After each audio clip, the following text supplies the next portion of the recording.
Atos capítulo 10, versículo 1.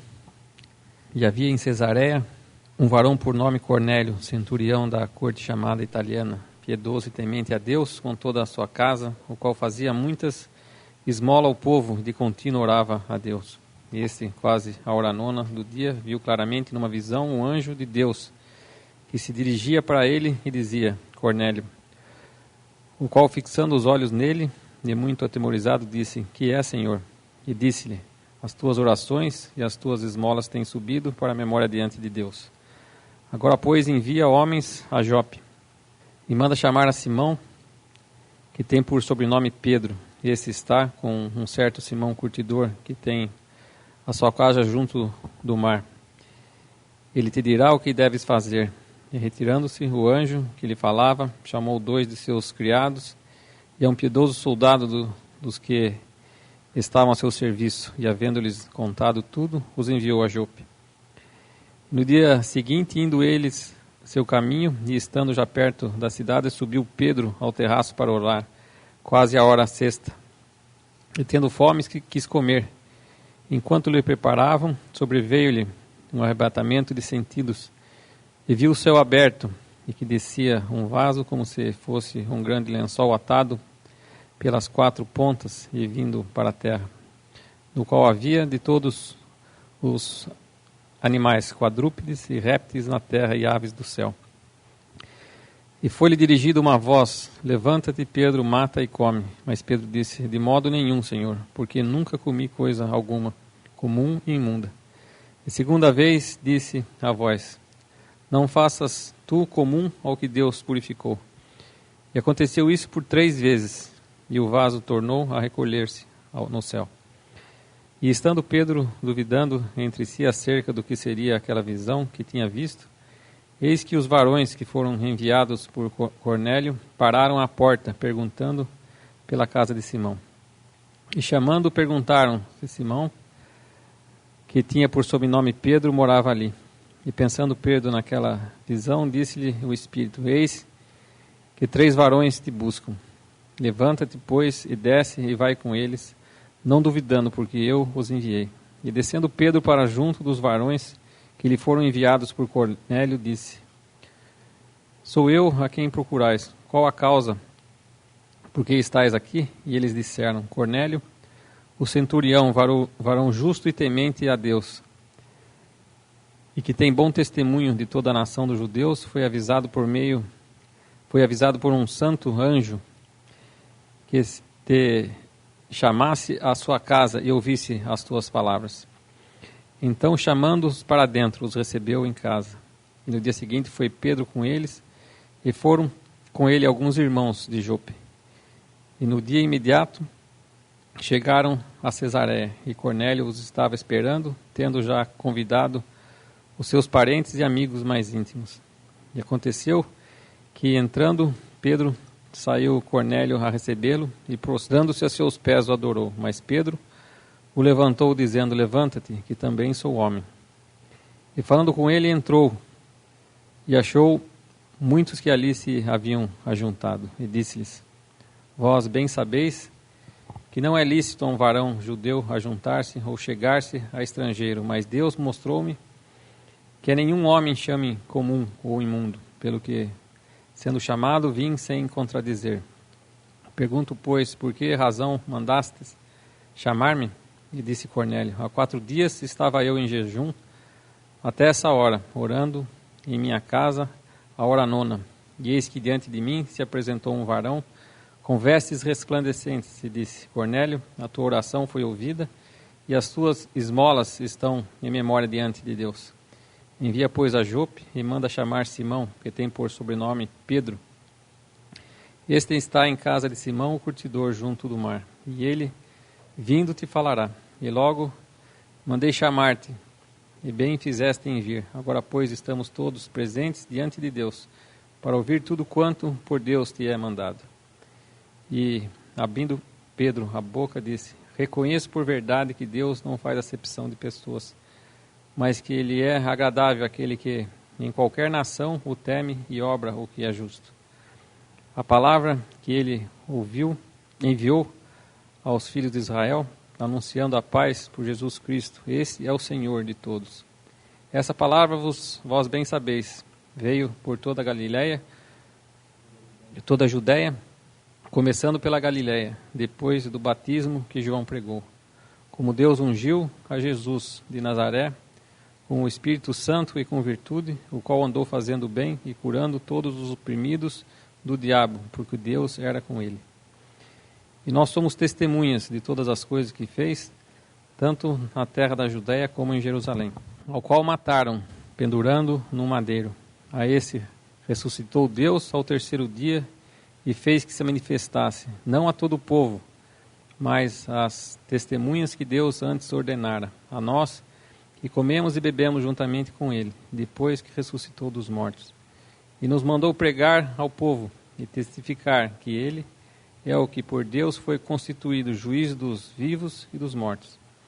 A este dão testemunho todos os profetas, de que todos os que nele creem receberão o perdão dos pecados pelo seu nome.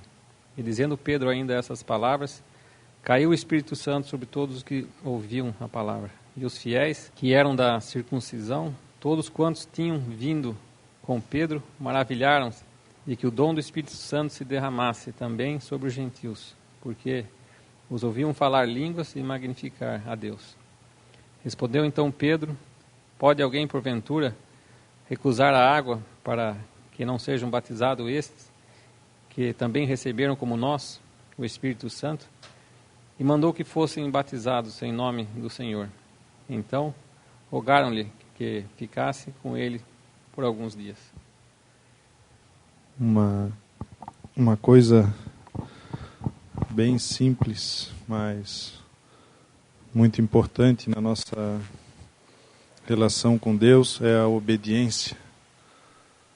E aqui nós vemos esses homens, Cornélio e Pedro, obedecendo aquilo que tinha sido manifestado da parte de Deus pelos anjos e pelaquela visão que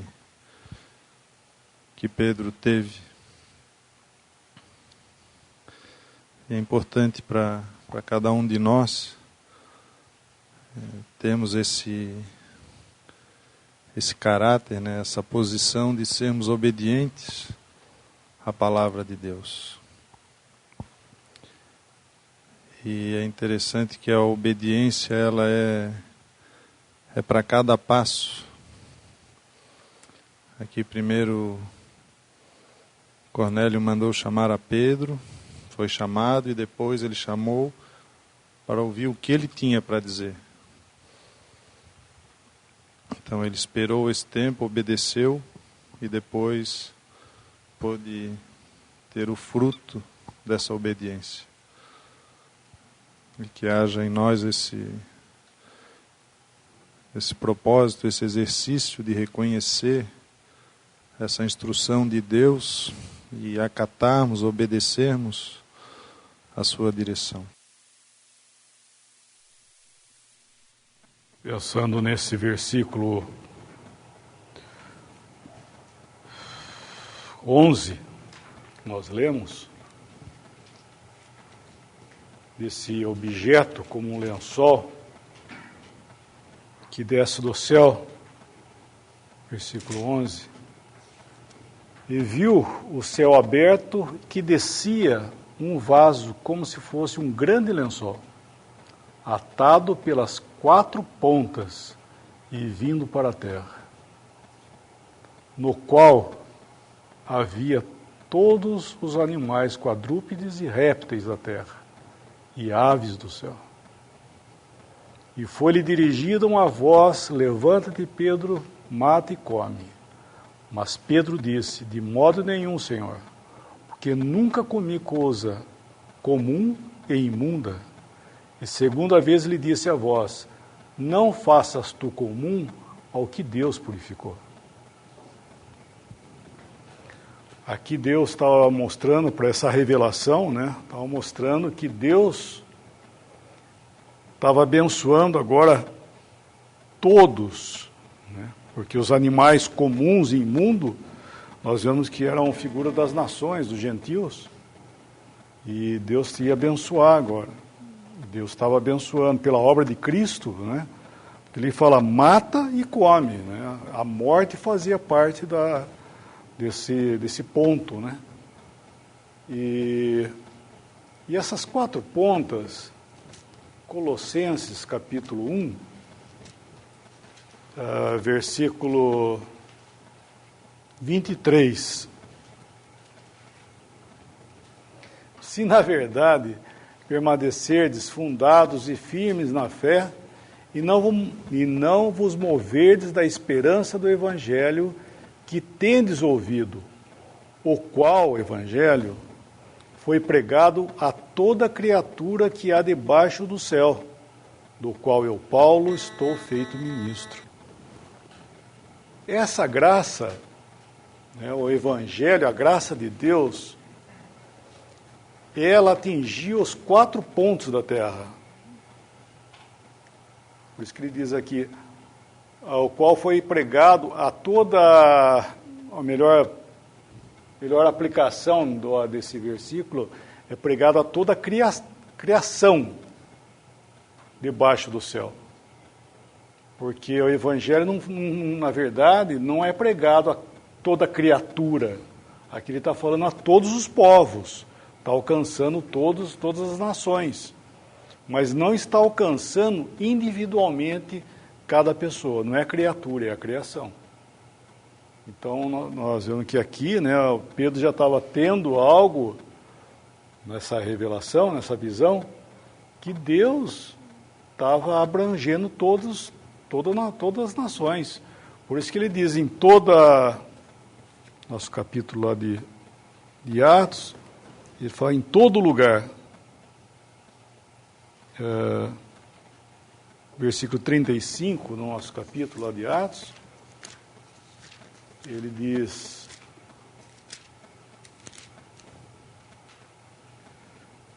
mas que lhe é agradável aquele que em qualquer nação o teme e obra o que é justo. Então ele estava abrangendo, né, todas as nações, e isso é o Evangelho da graça. Ele realmente é o Evangelho de Paulo, né, que ele chama o meu Evangelho. Ele ia ser anunciado a todas as nações. E uma coisa que vai distinguir esse tempo aqui que nós vivemos é entender isso, que o Evangelho está sendo anunciado para todo mundo. Mas nós devemos entender que não é algo que vai atingir a cada um. Não devemos confundir isso aí. Eu gostaria de ler mais um versículo em Mateus. Eu estou dizendo isso porque faz parte, mais uma vez, de confusão de versículos. Mateus 24, versículo 12, 13 e 14. E por se multiplicar a iniquidade, o amor de muitos esfriará, mas aquele que perseverar até o fim será salvo. E este evangelho do reino será pregado em todo o mundo, em testemunho a todas as gentes, e então virá o fim. Esse evangelho que o senhor está falando aqui, é o evangelho, bem claro aqui, ele mesmo está falando, é o evangelho do reino. Então esse evangelho, ele vai ser pregado a toda criatura individualmente. Porque inclusive será pregado o evangelho, vamos dizer, aos que sobraram. Porque o evangelho da graça está sendo pregado hoje, e todos aqueles que conscientemente rejeitarem o evangelho, eles não terão chance de se converter. Mas aqueles que não ouviram o evangelho, ou se ouviram de uma forma assim, sem compromisso, né, vamos dizer assim, sem muito entendimento, eles terão chance de ouvir o evangelho no reino, depois que a igreja for arrebatada, e se converterem. Que nós vemos em Apocalipse, por exemplo, de multidões que vêm da grande tribulação e que foram lavados pelo sangue do Cordeiro. São os que serão salvos na grande tribulação. Então, se o Evangelho da Graça fosse pregado a cada um individualmente para que houvesse o arrebatamento, não sobraria ninguém para entrar na grande tribulação, para ser salvo na grande tribulação. Então, isso é um erro muito grande, né? Achar que, voltando a falar que estava dizendo, da comissão e de pregar o Evangelho a toda criatura, não é para a igreja. Porque se fosse assim, realmente não sobraria ninguém para ficar para a grande tribulação para ser salvo. Então, na verdade, nós temos o privilégio de falarmos do Evangelho da graça para a salvação das almas.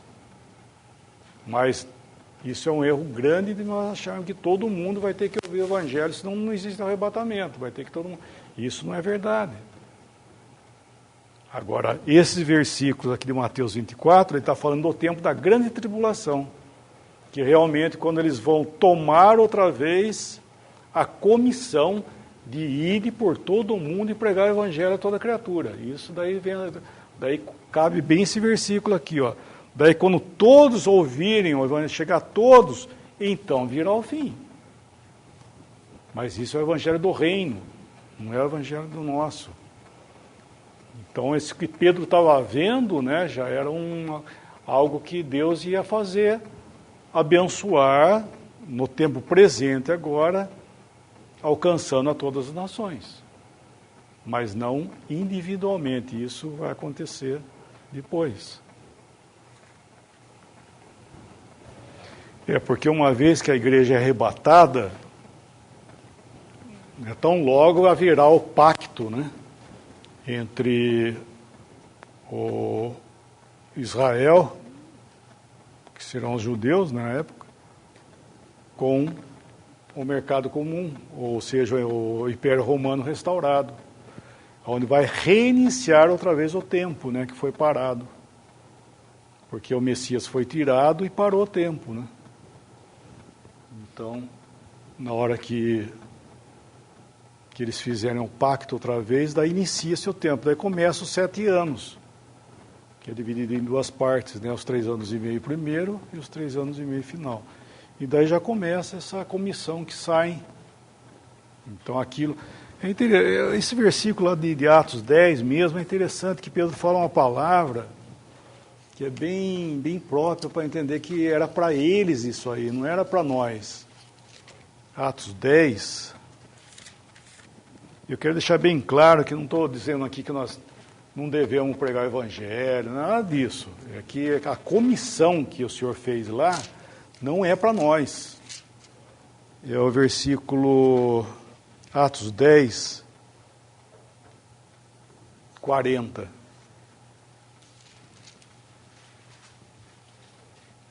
A este ressuscitou Deus ao 3º dia e fez que se manifestasse não a todo o povo, mas às testemunhas que Deus antes ordenara, a nós, eles lá, que comemos e bebemos juntamente com ele depois de ressuscitar dos mortos, e nos mandou pregar ao povo e testificar. Ele estava falando aí desse evangelho, essa comissão que eles receberam, mas que foi interrompida, depois que eles entenderam, quando chegou Paulo, trazendo a revelação do que Deus ia fazer, eles, na verdade, não saíram de lá. Pedro fez o que mais viajou, né? Pedro atravessou ali algumas províncias ali da Judéia, subiu e foi para vários lugares. Mas eles mesmos não fizeram aquilo que o Senhor tinha dito para eles. Mas não por desobediência, porque eles entenderam que parou ali. Que isso ia dar início depois. Pela revelação que Paulo trouxe, eles viram que havia aberto um parêntese, que era a época da dispensação da graça. Então isso é muito importante a gente entender isso aí, para a gente descansar, né, naquilo que nós temos recebido, que é o Evangelho da Graça. O que às vezes é uma dificuldade é porque o que aconteceu com o Evangelho, a divulgação do Evangelho, é semelhante. Vamos voltar em Marcos o último capítulo, Marcos 16. Marcos 16. Vou ler de novo o versículo 16 também, mas... Quem crer e for batizado será salvo, mas quem não crer será condenado. E estes sinais seguirão aos que crerem.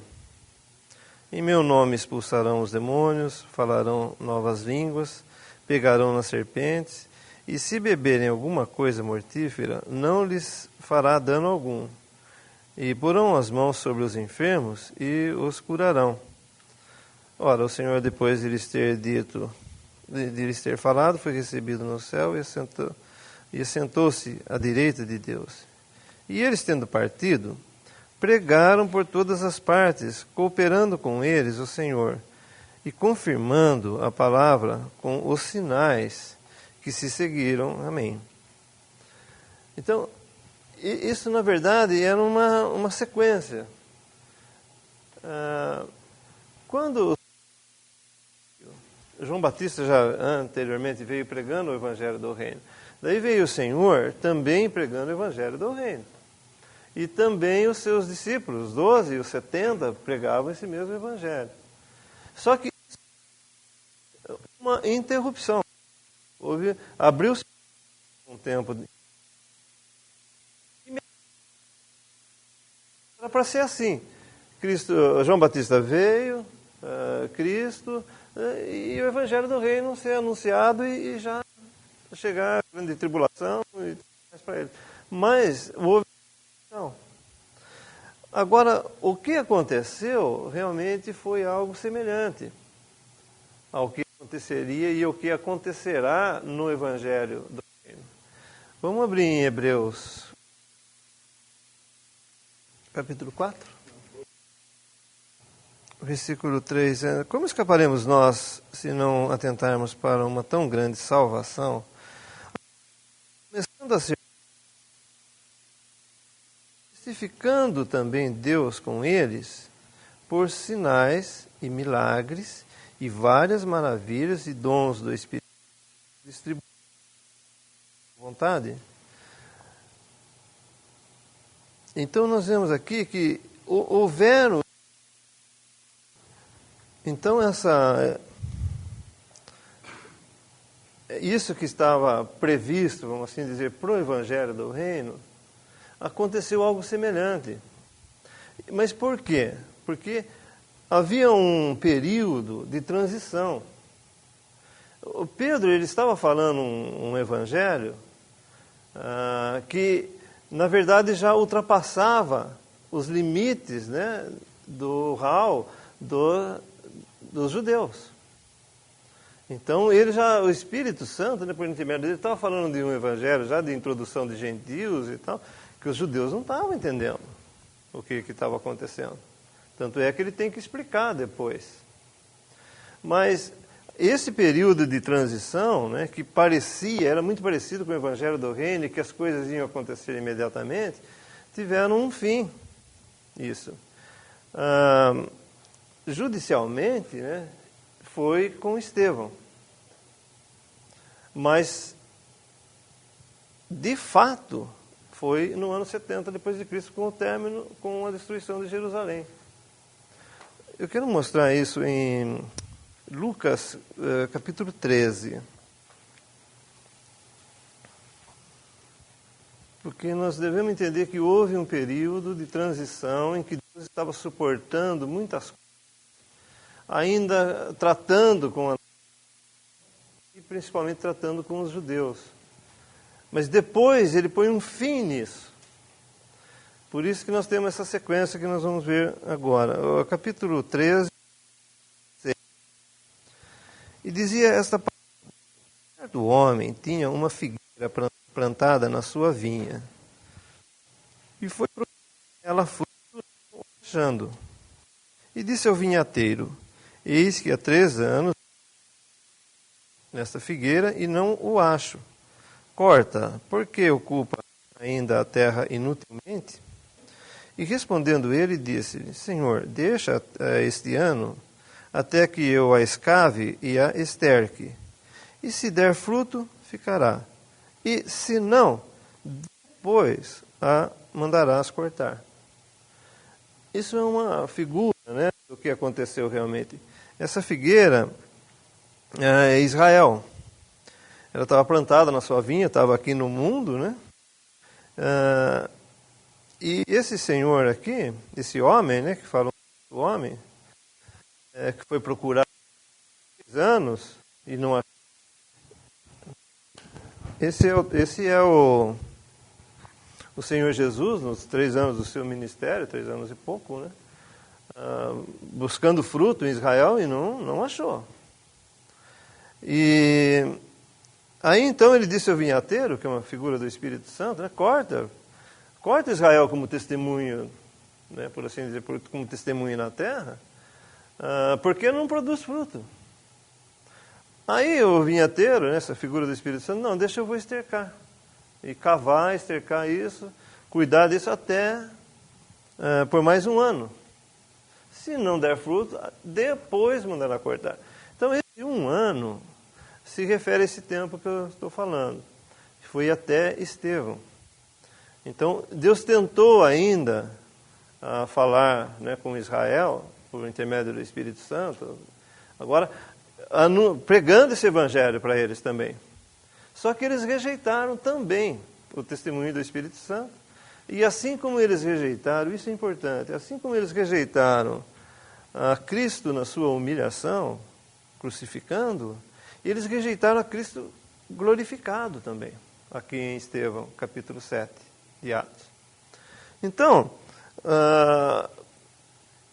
Estevão, na verdade, falou para eles que, vamos dizer, em outras palavras, é a última chance. E Cristo é visto ali em Estevão, nós vemos que ele está em pé. Por que ele está em pé? Porque se a nação, como nação, né, aceitasse a Cristo, ele voltaria. É a última vez que nós vemos Cristo em pé, depois de ressuscitado, depois de glorificado. E depois disso nós só o vemos assentado à destra de Deus. Então, na verdade, esse evangelho, ele segue até Estevão. Esse 1 ano, né, que foi cavado, foi tentado falar com ele. Só que daí, nesses dias de Estevão, não aconteceu isso. Não foi cortado Israel totalmente. Porque ele fala aqui em Lucas 13 que depois mandarás cortar. Ainda Deus, né, na sua paciência, ele suporta esse estado de coisas, né, com os judeus até então Jerusalém ser completamente destruída. Quer dizer, a destruição de Jerusalém foi o marco, né, do julgamento que Deus deu final, a condenação, né, definitivamente acabou, né, ali com a destruição de Jerusalém. Acabou a sua cidade, como o Senhor tinha dito em outras parábolas, né, destruirei a sua cidade e tudo mais. O juízo, né, caiu definitivamente sobre eles com a destruição de Jerusalém. Então, nesse período, aconteceram muitas dessas coisas igualzinho ao Evangelho do Reino. É tão interessante porque, imagine, os irmãos, no princípio, partiam o pão de casa em casa, e eles partiam o pão, eles lembravam a morte de Cristo. Eles não enxergavam que era um corpo, o símbolo de um só corpo, por exemplo. Eles não sabiam disso. Embora fizessem algo dentro da igreja, como igreja, mas eles não tinham entendimento disso. E é interessante também dizer que Tiago encabeçava, né, e ele, por assim dizer, pastoreava esse rebanho de Jerusalém, esses judeus, ele encabeçava a direção, né, do rebanho de Jerusalém nesse tempo. Então Deus permitiu, nós temos a epístola de Tiago, né, uma epístola inspirada e tudo mais, mas devemos entendê-la dentro dessa esfera, né, de que ele era o pastor deles, era o pastor desse rebanho em Jerusalém. Embora Pedro fosse o apóstolo da circuncisão, né, mas Pedro daí tinha outra esfera, como nós lemos, que ele abriu as chaves, ele usou as chaves para abrir para os judeus entrarem no reino, para abrir para os gentios, né, mas na verdade quem dominava, nós vemos isso em Atos 15, era Tiago, né, ele que presidia, pelo que nos mostra esses versículos no capítulo 15. Isso, que houve um período, coisas que aconteceram, que nós vemos em Hebreus também, esses sinais que houveram, essas coisas, também houve já. Eles terão lugar, né, mais tarde, mais, como nós dizemos, literalmente. Mas ele já teve lugar também isso. E tanto é que o próprio apóstolo Paulo depois passava, os seus pertences tocavam nele, curava, fazia essas coisas também. Então é muito semelhante. Mas nós não podemos confundir, né, o evangelho do reino com o evangelho da graça, o evangelho de Deus. Enfim, a revelação que veio pelo apóstolo Paulo com aquela que eles tinham antes, né, do apóstolo Paulo. Então isso eu acho que ajuda um pouco a gente se situar, né, e principalmente saber desse período de transição. Mas o evangelho do reino, ele parou ali, nesses dias de Atos aqui, e ele agora não está vivendo mais esse tempo. Ele vai continuar depois. Só que é relatado nos evangelhos, e em parte de Atos, como se ele tivesse continuado. Ele chegou ali e continuou, passou, Cristo morreu, ressuscitou, voltou, está reinando. Daqui a pouco ele está reinando. Esse é o cronologicamente é isso, né? Mas houve essa interrupção, esse tempo da graça, que inclusive, né, é indeterminado, né? Ninguém sabe o dia que vai acabar, fechar esse parênteses, para dar continuidade então a esse evangelho do reino. Talvez esses versículos de Romanos 7 possa ajudar a entender um pouco isso. Romanos 7, versículo 1. Não sabeis vós, irmãos, pois que falo aos que sabem a lei, que a lei tem domínio sobre o homem por todo o tempo que vive, porque a mulher que está sujeita ao marido, enquanto ele viver, está-lhe ligada pela lei. Mas morto o marido, está livre da lei do marido. De sorte que, vivendo o marido, será chamada adúltera, se for do outro marido. Mas morto o marido, livre está da lei, e assim não será adúltera, se for do outro marido. Assim, meus irmãos, também vós estáis mortos para a lei, pelo corpo de Cristo, para que sejais doutro, daquele que ressuscitou dentre os mortos, a fim de que demos fruto para Deus. Aqui está falando de dois maridos, né? E essa transição é Cristo para Israel e Cristo para a igreja. Mas são dois caráteres diferentes. Enquanto ele era, a mulher era do marido, ela seria adúltera se fosse de outro, mas morto o marido, que foi essa interrupção, após a morte de Cristo, houve uma nova ligação, um novo matrimônio, que é o Evangelho da Graça. Talvez possa ajudar a esclarecer um pouco isso.